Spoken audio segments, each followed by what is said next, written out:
Hey, what's going on, everybody? Servo here. Welcome back to the channel. Today, they just dropped a podcast revealing more information on Grounded 2. We have a new Tarantula boss, which is insane. We have more information on the mounts and how they're going to work, and also new information on the outfits, new armor sets. We have 10 plus new armor sets coming to the game. BURG.L has lost his head, and so much more. In this video, we're going to dive into all of that. And if you guys wouldn't mind hitting that like button and subscribe to the channel, I would really appreciate it. I have a main YouTube channel where I have been doing daily videos on another game for 2 years, and I have made this channel just for this game. I plan on doing the same. I'm going all in with Grounded 2, and if you would subscribe, it would help me out a lot, help kickstart this channel, and I promise you won't be disappointed when this game comes out. I got you covered with daily videos. So let's go ahead and jump right into it. Now, up first, they showed off this little scene that is very interesting because it does in fact show that BURG.L has lost his head, or maybe he is just not up and running. So I think at the beginning of our story, our playthrough, one of our first missions after we, get used to all the survival stuff, the tutorial and all that, I think one of our first main objectives is to actually go inside of BURG.L, and you can see that we have these little teleporters that's going to take us up and down. And you can see that over here on this piece of machinery on the side, this tube that we're going up and down in.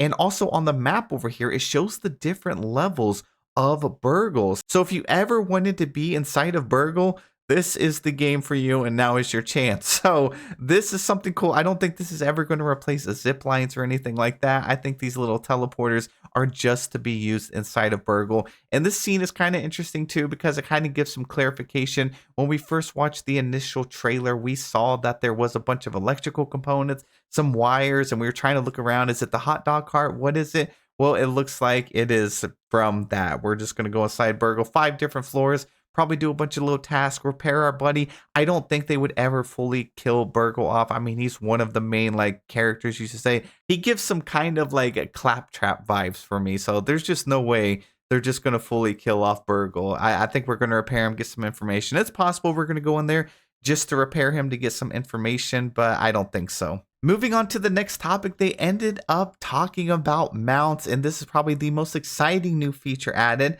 We have seen a lot of stuff, but they revealed some more information. So just real quick refresher, they mentioned during this early access period, we are starting off with just 2 mounts. We got the red soldier ant, which is going to be more of your utility, and then we will be getting the orb weaver spider. Now, what we didn't know until today's podcast was they mentioned the orb weaver mount isn't going to be available until very late game. That's when you're going to unlock the recipe, and you're probably going to use it to craft the saddle and all that, which is going to take some very end game resources. I kind of like that they did it this way. It gives you a chance to really get familiar with the red soldier ants, how it plays, use them throughout your playthrough, and then mid to late game, we'll be able to take on something that's not necessarily for utility. It's more of like a powerhouse. It's going to help you out. Now, another thing they mentioned, you can, of course, in middle combat, just hop off of your mount and use them as a tank. So this is definitely going to change up how we fight some bosses, and honestly probably going to help cheese a lot of bosses until they tweak it and get some feedback.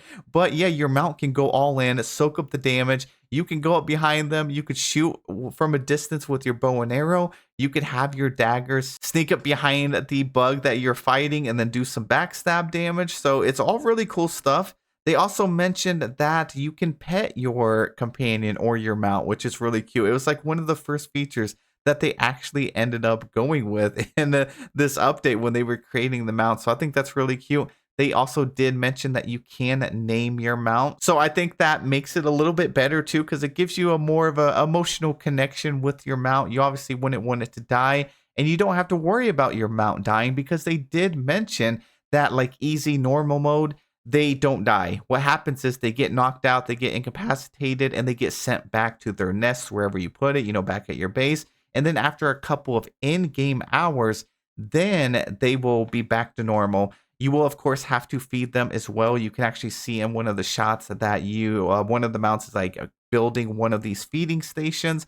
You'll probably have to drop some food in there from time to time. I don't think it's too much. I mean, this is a survival game, but usually managing your food and stuff like that for your mount, I don't think is going to be too bad. If you are playing like permadeath mode and stuff though, you definitely can lose your mount. So then you would have to go out, get more eggs, and then hatch them, like breed them, and then have, like a surplus of mounts. Now, if you were wondering about the cosmetic side of things when it comes to your mounts, putting some roller skates on your spider or just decorating the saddles, things like that, they didn't mention that any of that they said it's like not a priority right now. If they ever did do something like that, it would be later on down the road.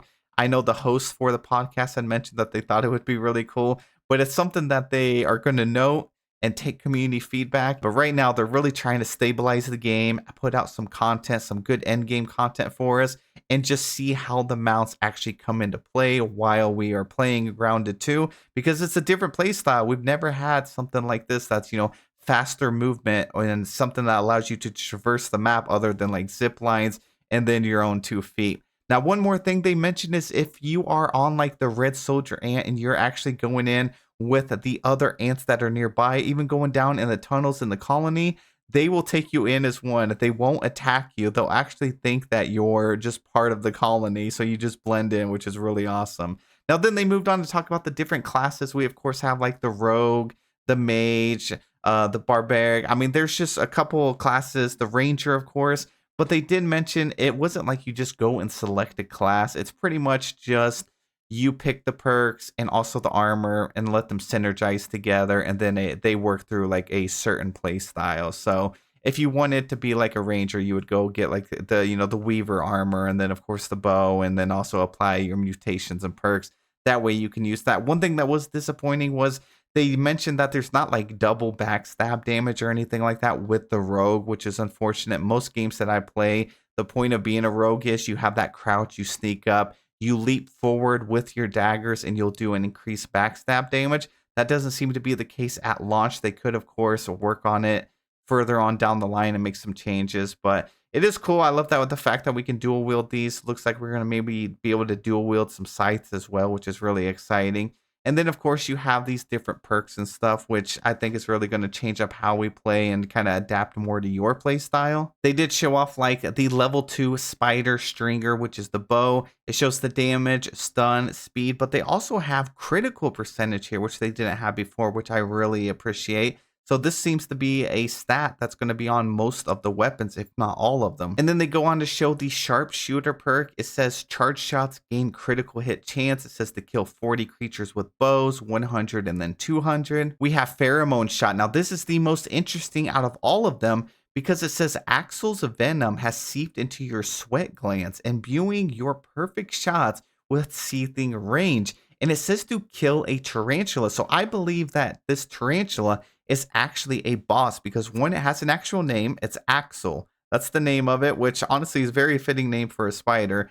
And also, I just think that this is kind of worded like the Broodmother was. So I don't think this is just one of the new enemies. I think it's a full-on tarantula, something that you can go after if you want. Maybe if you just really do not like spiders, and even with the arachnophobia mode on, it's probably just something you won't just encounter out in the wild constantly without actually preparing yourself. So I do believe that this is a brand new boss being added to the game, and it makes sense. Now, the thing about Tarantula, how this fight could probably go, is IRL Tarantula's venoms is not that powerful. It's more like a bee sting. So I think this one is just going to be an overall like a powerhouse. I think it's just going to hit very, very hard and do some light poisoning with its venom. So it's going to be very interesting. Let me know what you guys think about taking on a tarantula down below. Now, another thing that I'm wondering is its name is Axel. You may be wondering how or why is a tarantula in the park? It's probably just someone's pet. So maybe when we encounter it, it's going to be in the upper, higher up area, and then maybe it's going to have like a little glass container spilt over, and he's just going to be walking around over there with maybe some tape on the side of it that says Axel. So I feel like it's probably someone's pet, which makes me feel kind of bad, because I'm definitely going to demolish that tarantula for sure. And then we also have Guard Dog, which says deal increased damage to creatures in defense events. So it looks like we have 9 mixer events. Now this next one, it's almost like they didn't want us to see unless you were like really quick. It's called Frenzy. Deal increased damage with melee weapons and regenerate health while enraged. Perfect block timing is reduced. Very overpowered perk, but it says defeat the mysterious stranger. We still don't know who the mysterious stranger is. Is it another bug? Is it another person that's shrunk down? Is it a giant snake that's in the garden? Would they ever add a reptile to the game? I don't know, but it's probably the fifth kid. Actually, it's probably not. But yeah, we're going to have to defeat the mysterious stranger. It's definitely like a huge spoiler because it's one thing to have the mysterious stranger and they keep talking about it. But the fact that we're going to have to go over there, and feed him to my pet spider is kind of crazy, honestly. And then we also have ambush, which is landing 150 ambush attack. Natural explorer, get 80 POIs. We also have the trapper peeper, which is to collect 60 gold cards. And then the armor sets look incredible. They have this butterfly one, which is for like the mage armor. So we have like the staff.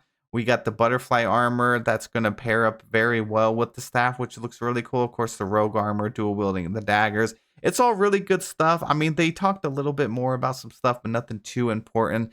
I think that was the major key point. So if you didn't want to watch the whole podcast, that's why I wanted to make this video. I'm very excited about all of it. I just can't wait to play this game finally. I mean, it's one thing we've been playing we've been playing Grounded for like 5 years, and to get a full new game, like not even a massive update or an expansion, where we're actually getting a full new game, has me so hyped. If you're hyped about it, let me know in the comment section below. I hope you all have a wonderful day, and I'll see you in the next one.